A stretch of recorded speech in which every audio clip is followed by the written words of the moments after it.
Okay, so every time I watch and I go out there into the world and I decide to watch an episode of So I'm a Spider, So What, or Kumo desu ka, Nanika, I always see people talking shit about the humans and saying, I didn't come here to see no humans. I didn't come here to see them fucking weird ass humans. Get this bullshit out of here. I came to see the spider. And let me tell y'all something, all right? Let me holler at y'all real quick.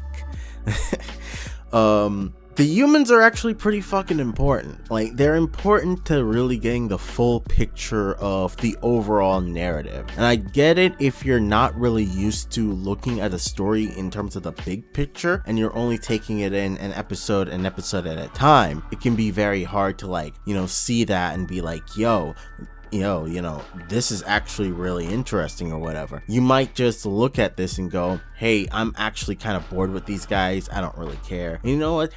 Personal opinions and all that, go ahead, right? I got nothing against y'all for having your own individual feelings, but I definitely want to make a claim or really explain why I think they're great and why I think it really adds to the overall narrative. While personally, I may love Kumoko, I definitely love seeing, the parallels and, seeing the contrast between these guys and her story. First of all, a big aspect of it, like I mentioned before, is just kind of the getting the full picture. Like something like Taboo, for example, the skill that Kumoko picked up, right? That's something that, because she's in a fucking big ass cave, a big labyrinth, there's no way for her to just ask somebody, what's the deal with this thing? Is it good? Is it bad? Or whatever. So she'll just pick up a bunch of skills, whatever sounds cool or whatever. Not really thinking about the implications or what they mean in the grand scheme of things.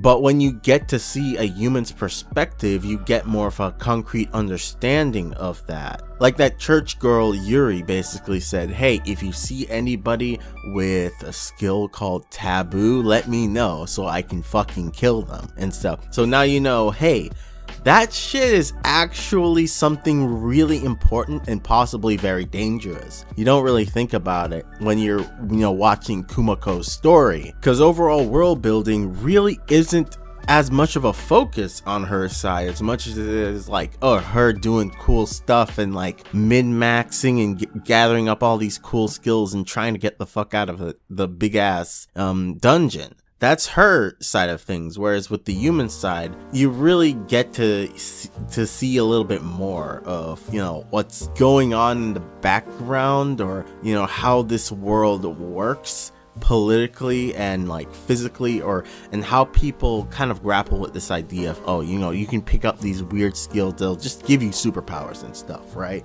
And the implications of that outside of, a monster in a dungeon, right? Another aspect of it is getting to see all of Kumoko's classmates and basically how they got a much better hand than her in a lot of ways, right? Kumoko has to fucking fight for her life from day one. And the others are just kind of they just chilling, right? They're just, they grow up as royalty or something special in the society. They get a nice life early on and beautiful prospects for the future and stuff. Of course, a lot of that gets fucked up later on, but it's an interesting thought to think about, right? And also the detail of the human stuff taking place 15 years into the future, which is a really fascinating bit because you don't really learn about the time difference until a little bit into the narrative, right? With the human stuff and saying, 15 years ago there was this monster in a dungeon. You're like, wait, what? Wait, that's Kumoko, so that's time difference, what? There's all this interesting stuff that's we don't really know yet. And a great big fun of the series is sort of putting all the pieces together and seeing where everything fits, and as it also pertains to, Kumoko and her classmates and stuff like that. Okay, real quick, this is actually a later addition to the whole video. I had some time to think about the whole thing, and I definitely want to address some of the more negative aspects of the whole thing, because, I feel like I'd be remiss to, like, not talk about shit like episode 14 of the anime, which, let's just say it's kind of special, you know? I definitely think a big part of why people don't like the human portions is that not as much effort is being put into making them as interesting as they could be. The thing about anime adaptations, and especially light novel anime adaptations, they're churned out at such a fast pace, especially now with, the increase or the massive increase in just general anime that's being produced at all times.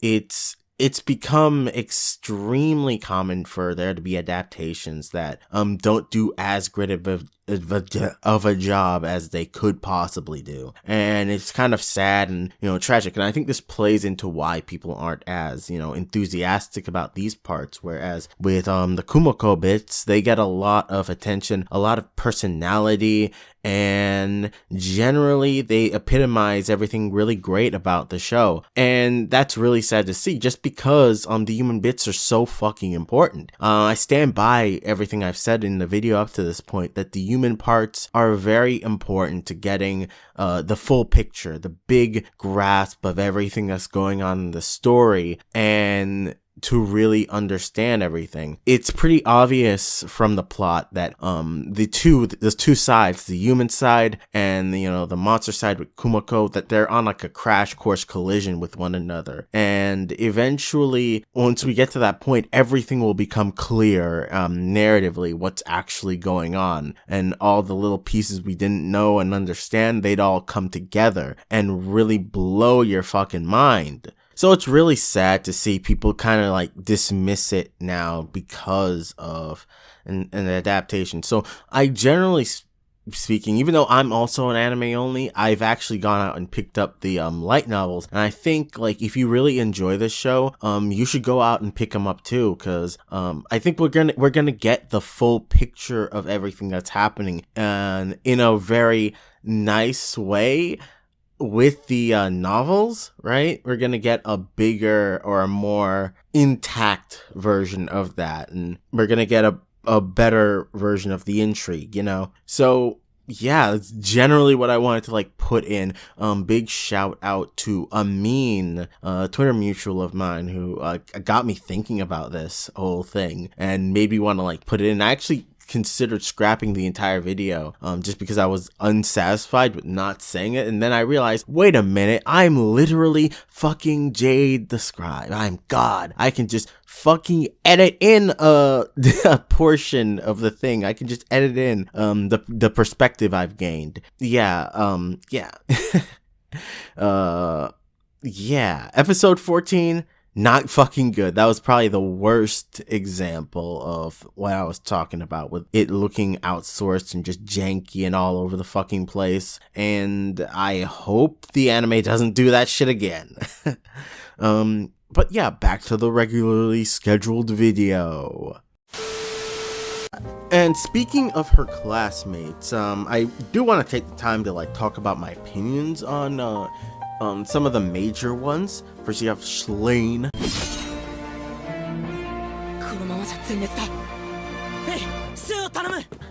Also known as Shun. I think he's an interesting guy in the sense that he's a pretty nice person overall. He's very much like what you think about when you're like, oh yeah, the kind-hearted hero person man. But he gets fucked over so much later on, and it's really entertaining to see that. Some people have claimed that he is a commentary on a certain type of light novel protagonist, though I wouldn't know, because most of the light novel protagonists and isekai protagonists I've seen are not anything like him. You know, he's too much of a nice guy and not much of a shithead, at least so far in the story. And I'm interested to see how his character changes over time, you know, with all these basically all these shitty things happening to him. Next we have Katya. or Carnatia. She's pretty interesting from the whole, oh, you know, she used to be a guy and now she's a girl, and that. And that kind of weird, okay, you know, isekai idea and stuff. In a lot of cases where I think the only other story I've seen where that kind of happened was with Tanya and the saga of Tanya the Evil. Damn, that took a while to get out. You know, with that story. And most people usually don't think of Tanya as a girl, they think of Tanya as a guy, right? Even though, you know, reincarnation and everything and being reborn, you know, Tanya is now like female 100% and everything like that. And it's interesting to see, like, in this case, that whole, okay, you know, coming to grips with that, or possibly the fact that maybe this actually fits. Like in, I believe, the latest episode, D, the administrator, she claims that they were all reincarnated in things that match the frequency of their soul. So in a sense, this is actually far more fitting for her than being a guy, which is an interesting thought. And also really makes you want to think about, okay, well, does this say something about what Shun's and her friendship was before they got reincarnated? Does this like imply something about that too? You know, it really brings up a lot of interesting questions. Next we have Yugo, which I think is also probably one of the most interesting human characters, because we get an example of a person who, you know, he was always kind of a little bit of an asshole, but he never had the power to act on his douchey feelings, right? He never had the power to go full crazy mode and just cause a mess and do bad things. But now that he's in a setting where he has all this power, you see him basically go insane. It really speaks to how environment can really change and like mold and fuck with somebody, like a lot. You could say that's a big theme of the story so far, in my opinion, like the whole theme of environment and how living in a certain environment with certain people telling you certain things, how that can change and mold you into somebody else. While also, like, no matter what your environment is, there's a certain quintessential goodness or badness within various people that may or may not like come out based on their environment. So it's an interesting thought in that sense. Also, I really want to see him get his teeth kicked in. He's kind of a douchebag. Okay, next character we have Philimos,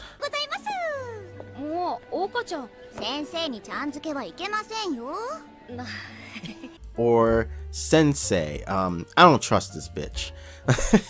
I don't trust her one fucking bit. A character that like knows a bunch of things but keeps all of that under wraps from the people around them, and that's also a big matter of intrigue. The only reason why they trust her so much is that she was their teacher, but now she's basically probably the shadiest member of the group. In a sense, the shadiest member, the person who knows a lot of stuff but refuses to divulge information out of some kind of like thought that she's protecting everybody in or whatever, or protecting the good people. It really lends a lot of like curiosity as to like what's going on in her head. And you could say that's another theme of like the human stuff in the story. It's just the mystery. What is the full picture? What's going on? Like, what are the details we're missing here? Because it always feels like we're missing something, and that in and of itself is an incredible driving force in the narrative, and it's great. Yeah. Next character, we have Yuri.